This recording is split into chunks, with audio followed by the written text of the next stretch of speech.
All right, everybody, welcome back. Chicago, huh? I got to be honest, before we started digging into this stuff, all I really pictured was like deep dish pizza and maybe the Yeah. bean, that shiny bean sculpture thing. Yeah, that's a lot of people's first impression, right? The food and the touristy stuff. But wow, man, after looking through all this research, whoa, Chicago's got a story. It's got some serious history, some big time challenges. Oh yeah, it's a city that's constantly changing, constantly reinventing itself. And the stuff we found, it's just crazy. Like, did you know that like half of all the rail freight in the whole U.S. goes through Chicago? It's a massive hub, yeah. We'll definitely get to that. And the Great Chicago Fire, I mean, devastating. Most cities wouldn't come back from that, but Chicago did. Morning came back, I'd say. It redefined itself. And then there's this whole debt situation. The numbers are eye-popping, to say the least.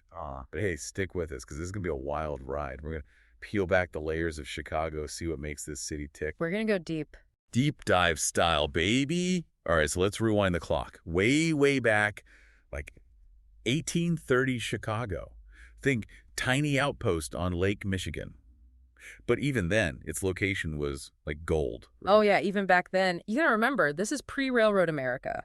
Waterways were the main highways. In Chicago, boom, right on the Great Lakes, instant connection to the East Coast. Yeah. Plus, they built that Illinois and Michigan Canal, hooked it up to the Mississippi River. Right, straight to the heartland and then down to the Gulf of Mexico. They basically have the whole country at their fingertips. So Chicago, like, destined for greatness, basically. Built into its DNA, yeah. And then wham, the railroads show up. Boom, yeah. Yeah. Like throwing gasoline on a fire. The city explodes, right? People pouring in, goods flowing out. Absolutely. Chicago becomes the link between East and West, the nation's crossroads.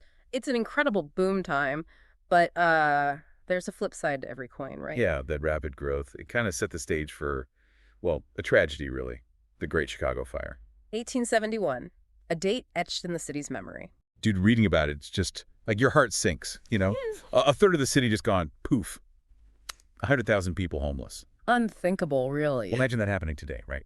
Well, the immediate impact was pure devastation, right? Lives lost, livelihoods shattered, like starting from zero. But the thing about Chicago, it's a city that, well, it doesn't break easily. Yeah, they had this, like, grit, this determination to rebuild. More than rebuild, they wanted to reimagine. They implemented stricter building codes, embraced new architectural trends, like really leaned into the future. You could almost say the fire, in a weird way, made Chicago stronger, gave it a new identity. Absolutely shaped its character. All right, fast forward to today, you see that spirit reflected in its people. It's an incredibly diverse city. Like, just look at the numbers. Yeah, we've got some stats here, about a third white, about 28% black. And a huge mix of Hispanic, Asian, multiracial communities.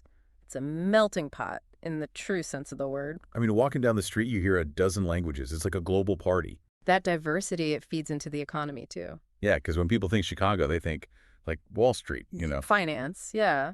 Yeah. It's definitely a major industry, but, manufacturing is still a giant here. Seriously. Oh, yeah. Steel, food processing, machinery, you name it. And then, of course, you got the tech scene, which is booming. And don't forget transportation. Oh, right. The trains? Like, I still can't get over that stat. 50% of U.S. rail freight going through Chicago. It's mind-blowing. It's a testament to its strategic location, right? Then you add O'Hare Airport, one of the busiest in the world. Yeah. Chicago's like the Grand Central Station of America. And culturally, it's vibrant, too. The Art Institute, the symphony, the theater scene, it's all top-notch. And the architecture. You've got the Willis Tower, of course, but I was reading about Frank Lloyd Wright.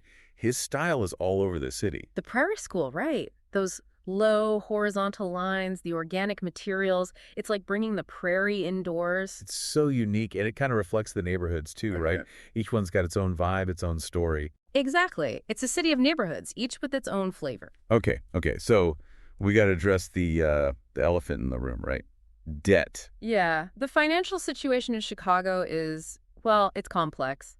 The numbers are pretty scary, honestly. Currently, Chicago's carrying about $40 billion in debt. Now, when you break that down per taxpayer, it's over $43,000. $43,000 per person. Oof. It's a heavy burden for residents to carry, especially on top of all their other expenses. And it's not getting any easier. Yeah, the city's population's actually been shrinking, right? Right. People moving out for various reasons, higher housing costs, some job sectors shrinking. So fewer people paying taxes, which makes that debt even harder to tackle. It's a vicious cycle in a way. So where does Chicago go from here? What's the next chapter? Well, that's the million-dollar question. But, Chicago has faced down tough times before. Yeah. It's a city that knows how to adapt, how to fight back. I'm optimistic, honestly. I think its spirit, its diversity, those are its strengths. Chicago's got potential. Well, folks, there you have it. Our deep dive into Chicago. We've gone from its early days as a tiny trading post to this sprawling, complex metropolis. A city full of history, full of challenges, but also full of, well, heart. A city that never stands still. It's always changing, evolving, surprising you.